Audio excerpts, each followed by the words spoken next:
In a previous video, I took you through the process of how to make your own biltong. Like I said in the video, there's always that sort of nervousness before you start. Whenever you start something new, that almost uncertainty of what am I doing right? What am I doing wrong? Have I done enough research? Do I have everything that I need to be able to go through this process? Now, I get a lot of questions around biltong, and yes, there's a lot of information on the internet available in terms of recipes, in terms of how-tos, in terms of what am I doing wrong.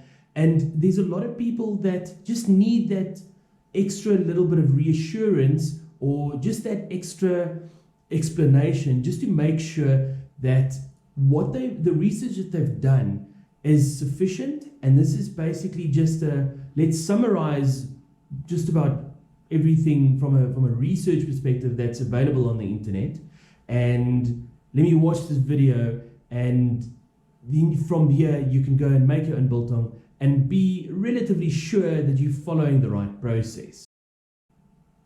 The first thing that people often either wonder about or they get wrong is the marinating part of the meat. So if you don't use the tumbler or some form of automated process, and you instead use the packing method where you sprinkle your spices in the liquids, say vinegar, and you layer your spices and your meat. If you use that process, ideally you need to leave it for anything between 12 and 24 hours. That it's generally a good period for marinating the meat. I know that people, especially people who start off, are very excited, very nervous, very, I want this and I want this now. And unfortunately, making biltong is a process that does take a couple of days. Now, if you are excited and you're not patient and you don't leave it marinating for long enough, unfortunately, what you will get is either you're going to have a product that doesn't taste the way you expected it to taste, or alternatively, you could have other issues such as mold or any other issues that goes around not preserving or curing the meat sufficiently before you start drying it. So generally, 12 to 24 hours is a really good indication of how long you should keep the meat. Make sure that you cover it so that there's no exposure to flies and any other elements that could potentially negatively affect the quality of your product. Some people say you can leave it in the fridge. Some people say you must leave it outside. And unfortunately, it's one of those trial and error things, because nobody really knows who's right and who's wrong. But if you look at the theory behind it, the history behind biltong, when it was invented, the people didn't have fridges. So you can fairly safely assume that you can leave it outside and it's a perfectly acceptable process. Or alternatively, you could also leave it in the fridge. It's up to you. It's one of those, you need to go and figure it out for yourself. Make 2 batches, make 2 small batches, leave the one in the fridge, leave the one outside, equal amounts of time, hang them up, perfect conditions all around, and then you taste it afterwards. And that's ultimately going to be your test as to which process works for you. Because biltong, it's one of those processes that it must work for you, because your conditions are, it's unique to you, because your neighbor might have the same conditions, but they might have bought spices from somewhere else. Their spices might have been kept in storage for longer. There's so many different variables between the different processes that you need to go and find what works for you, and then you need to fine-tune your own recipe. Using the internet, using YouTube, using any other resource is merely a guide, and so many people rely on what's out there almost as a form of a gospel type of situation, and this is what I need to do, and I have to do this because I don't know any better. But again, you have to find a process and you have to find methods that work for you in your unique circumstances. Everybody will have an opinion of whether biltong should be wet or dry. Again, it's up to you. It's up to the way you enjoy it. So if you, for example, make a batch of biltong, and it's your first batch and you're trying and you don't really know whether you want it on the wetter side or the drier side. And again, as per the video, anything between 2, 3 to maybe 5, 6 days is your average drying period depending on the conditions. If it's humid, your drying process could take a little bit longer, but to counter that, you could add heat. And if you don't add heat, you could add more air. And all of that will balance out, and it'll give you the conditions that will dry your biltong.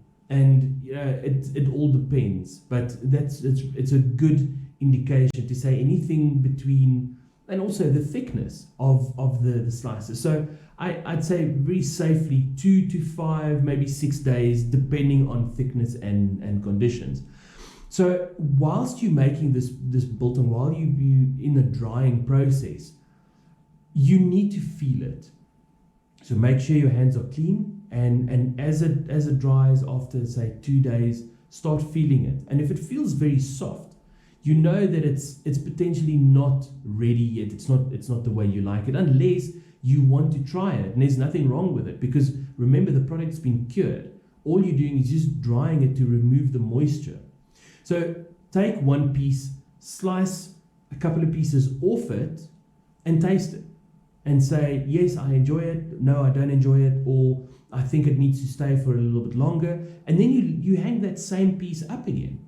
Just make sure again that you've got sufficient airflow around it, because now you've got, once you've cut one of the slices, you've got exposure to elements, fresh exposure, because the surface at the bottom where you sliced it is now, it's now not air dry, or it's not dry to the touch. So you could potentially have an issue with flies or even blue bottles. So make sure that you then just have sufficient airflow around it. But that's really the only way that you're gonna find what works for you. And it's the same as with making any recipe.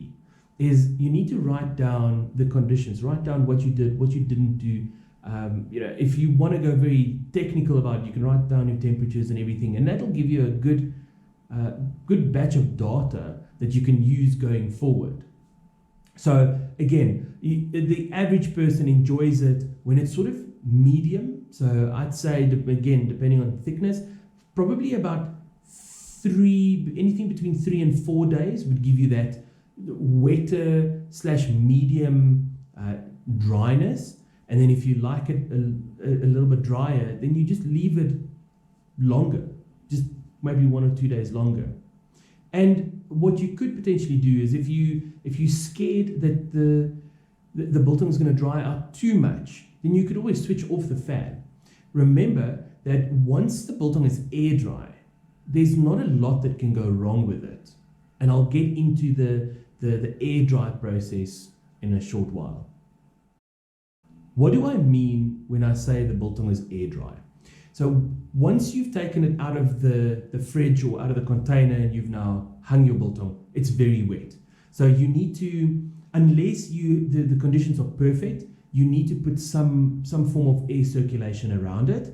And generally in the middle of winter, because there's not a lot of movement from an insect and a pest and a fly perspective, you could potentially get away with not using any air circulation.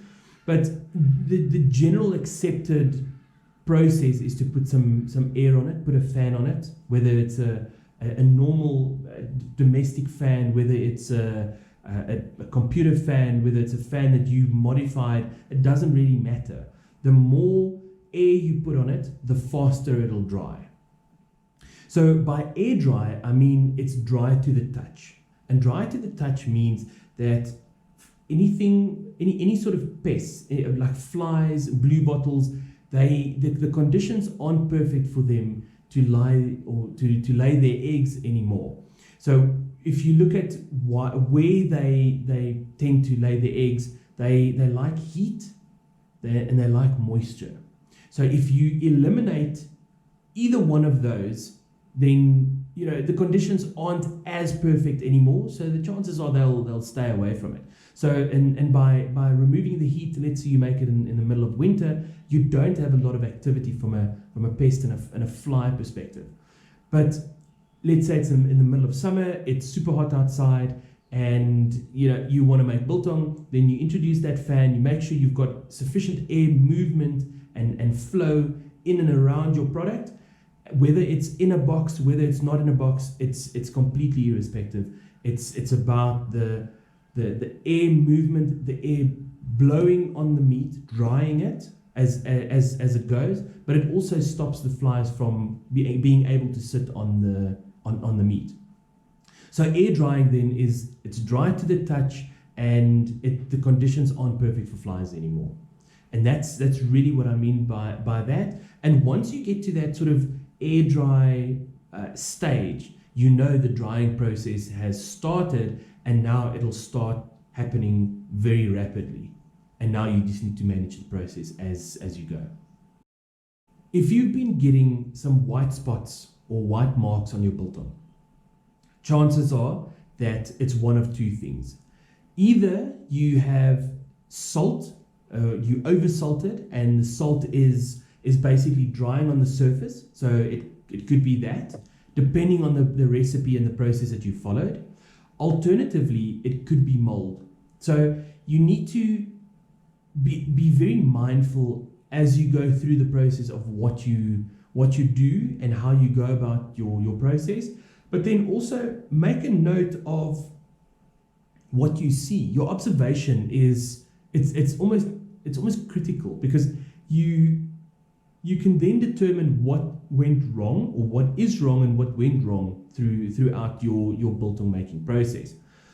If the meat if it's very moist on the outside, and you have the white marks, and if it looks like it's busy growing, then it's mold. And there's one of two processes that you can follow. You can either, if you caught it early, if it just started, you could potentially take a paintbrush or any soft brush and a bit of vinegar, and you can brush it. That will take the mold off, and the chances are that it'll stop the mold from coming back. It's up to you, and it's your choice as to whether you want to eat the meat, or whether you want to carry on trying or carry on drying, whether you want to discard it. I can't say for sure, because I haven't seen what it looks like, but for the most part, it's generally not too unsafe to eat, depending on how moldy it was. If you caught it in the beginning and it was just as it starts, or as it started, you could take it off. But again, it's up to what's comfortable for you, and whether you want to take the chance of eating it, or testing it, or whatever the case may be. If you find that there's a lot, so if you can see the spores and there's a lot of mold on it, then I'd say rather be safe and get rid of it. Then you need to go and figure out what went wrong. But in general, if there wasn't sufficient airflow, or the humidity was too high, and your product couldn't get air dry enough, your surface couldn't dry out enough, you will find that mold tends to grow. So make sure that you put sufficient amount of air on it from the beginning. If you want to, after a day or two, if you want to switch off the fan, or you want to turn down the fan speed, you can do that. But this is especially in areas where it's very humid, like at the coast, or if it's been raining for 2 or 3 days, you'll find that humidity definitely affects the quality of your product. What you could potentially also do is you could also introduce heat. So if you have a small little box, we're talking about a domestic application. If you have a small box that you've either bought or made, chances are if you bought it, there'll be a place where you can screw in a light bulb. If you made it, You could potentially make provision to screw in but it needs to be a normal, old school light bulb, something that generates heat. You must understand though that if you introduce heat, it also changes your flavor profile. It changes the way your product tastes. The best process or the best method, in my personal opinion, is to not use any heat whatsoever. You only use the heat in the environment, and that also, again, it depends on where you make it. If I make biltong in my garage, there's no insulation in the ceiling, so my garage gets very, very hot, and there's very little in terms of air circulation. So it's almost like a hot box type of situation. So I can just put a fan on it, and my conditions are almost perfect because the air dries out so quickly. So just to recap, if it's mold, you can either, if you catch it in the beginning, you can wipe it off with a bit of vinegar and a brush. A brush works well because you get into all the sort of places and crevices. If you want to then give it some more time, you want to hang it and see if you can save it, then try and do that. If you're not comfortable, unfortunately, you are going to have to get rid of it. If you look at your biltong and you see what looks like tiny little worms, and if you look carefully enough, you'll see them move, then you definitely have maggots. Now, maggots obviously comes from flies and blue bottles. They lay their eggs. It takes a couple of hours, and these things then start hatching, and then you've got a problem. Then it's not a catch mold early type of scenario where you could potentially chance it. Then it's, something went wrong. Flies got in, or flies were sitting on your product, and now it's time for you to inspect it and get rid of whatever's been contaminated, or if it's everything, get rid of it. If it's not everything, whatever isn't contaminated, you can then keep. So you would then need to go and figure out whether you had a circulation issue, whether, let's say, it's an open setup. Did you have sufficient airflow around your meat? Did you potentially miss one or two pieces that didn't catch as much wind or airflow? Because what you generally want to do when you hang biltong is you want to keep it close together, because if you use a domestic fan, your fan is only so big and it only creates so much airflow. So you want to keep it close to each other, the pieces, but you also don't want them to touch, because the moment they touch, you created a spot where it doesn't dry quick enough. So then you could potentially have an issue. Alternatively, because two pieces sit next to each other, there's also at the back end of it, there's an area where there's no airflow, and that's the perfect situation or circumstance or environment for flies to sit and then lay their eggs. So again, if you see you've got the worms or the maggots, inspect everything. If you're not comfortable, get rid of everything. Then then you're gonna have to start from scratch. But only you can see exactly what went wrong, because you would need to go and look at your setup. If you use the box method, where it's a store-bought box or you made it yourself, you could potentially have a gap somewhere where a fly or a number of flies could have gotten in. A telltale sign is if you have, after 2 or 3 days, if you see there's a fly or two lying at the bottom, you must know you could potentially end up with an issue. Or if you see them flying around in your little drying box. I'm a big fan of the drying box, but you just need to make sure that you seal it properly to make sure that nothing gets in, and then obviously if they can get out, they'll definitely come back. So the problem then is, look at your situation, look at your circumstances, and then make a call from there. But I wouldn't chance it if you start seeing the maggots. I would get rid of everything as much as you can. And unfortunately, it also depends on the size of your batch. Some batches are, if you make 20 kilos at a time, it's a lot of meat to throw away. So before you walk away and you're comfortable that you've created the perfect circumstances or environment for the biltong to dry, just double check and make sure that everything's 100% before you walk away, because you don't want to risk the product, and you don't want to get to a point where you have to throw it away. In extreme cases, you could find that biltong can go off. So I'm not talking about mold, I'm not talking about maggots, I'm talking about it's off, it stinks, it's rotten. In the 20 years that I've been exposed to meat and worked in the industry, I've only ever seen it once, and it was the weirdest thing. But you need to go and find why it happens, if it ever happens to you, and the chances are 99.9% that it won't happen unless there's something that goes wrong.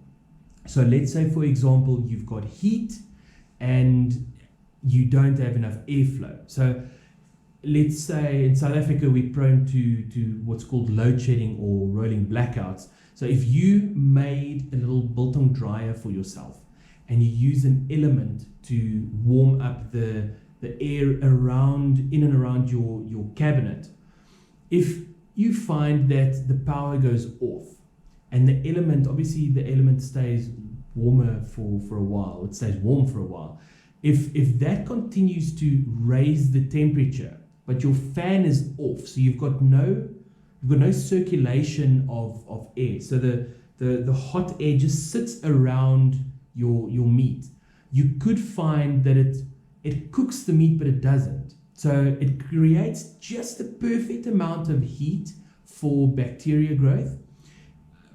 For some reason, flies they'll get into almost anything. So if you have that situation, you could potentially get to a point where you have the perfect conditions for meat to spoil. And then once it gets to that point, let's say the power comes on, the outside is nice and dry, it looks perfectly okay, you won't know. And generally I say, if you want to know whether meat is off, it'll tell you, because you'll know, because the smell, and obviously if you were to taste it, you'll taste it, but that strong off smell will definitely let you know that something is wrong. The problem with biltong that goes through that process, that goes off, it doesn't tell you that. The only way to know is that it basically blows up. So you've got this fat piece of biltong, it's dry on the outside, but if you were to cut into it, you will probably vomit, because that smell it's something horrendous. Again, I've only been exposed to it once in my life, and it was once too many. So coming back to creating the environment for biltong, I'm a big fan of the open air user fan, because it allows you to dry so much more. Your small little boxes are generally very restrictive in the quantity that you can make, but it all depends on what you have available in terms of space and so on. If you, for example, if you don't have a garage, like a lot of people don't, and you don't have the environment where you can hang, or the rails or cables or wires, whatever, where you can hang the biltong and put a fan on it, you generally then have to make it inside. So inside, if you make biltong, let's say you make it in a room and you close the door, there's going to be a smell, and the smell tends to get overwhelming quite quickly. So you would want to open the windows. For that sort of scenario, it's best to use it or to make it in a little drying box, because you can open the doors, you've got sufficient airflow, so you can at least get the smells to dissipate. Whereas if you're in a garage, if you can close the door and you can walk away from it and it doesn't bother you, then it obviously would make sense to use that open sort of area. But alternatively, you could also use the box. There's nothing wrong with it. There's merit in both.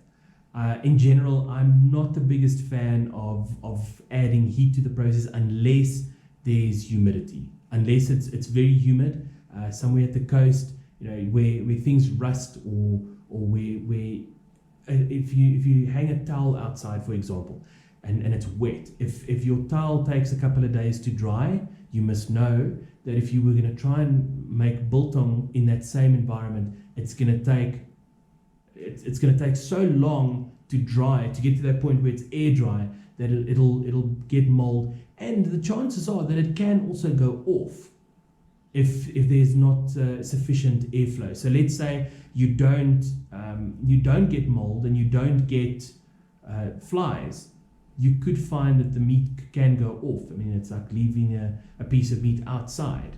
So generally what you want to do is just get that sort of airflow on it, make sure that it dries as quickly as possible, and then create the perfect environment for drying biltong. One last thing on the marinating process of the meat. A lot of people say add vinegar. Some people say I prefer not to. In general, it's a good practice to use a bit of vinegar because it drops the pH of the meat, and because it drops the pH, it also eliminates the risk of mold and bacteria growth, because it generally, if in a very acidic environment, you don't find a lot of movement from a bacteria perspective. So it helps to just dry out the outside. It sort of almost seals the outside of the meat, and it helps obviously with the penetration as well. So it almost carries the spice, so it helps the meat to absorb all the salts and the spices and everything else that you added into it. But it also vinegar dries fairly quickly, so it almost aids in the drying of the surface process. So it's a very interesting process. It's something, again, that you need to go and practice for yourself. It's something that you need to go and do on your own, and you will find what works for you and what doesn't work for you. But ultimately, it's one of the most satisfying things that you can do. There's something about that sort of hunter forager type of thing. I'm preserving my own meat. It's a very satisfying process, and I encourage anybody and everybody to at least try it once or twice in your life. Make sure you do it properly, follow the guidelines, and then it can only be fun.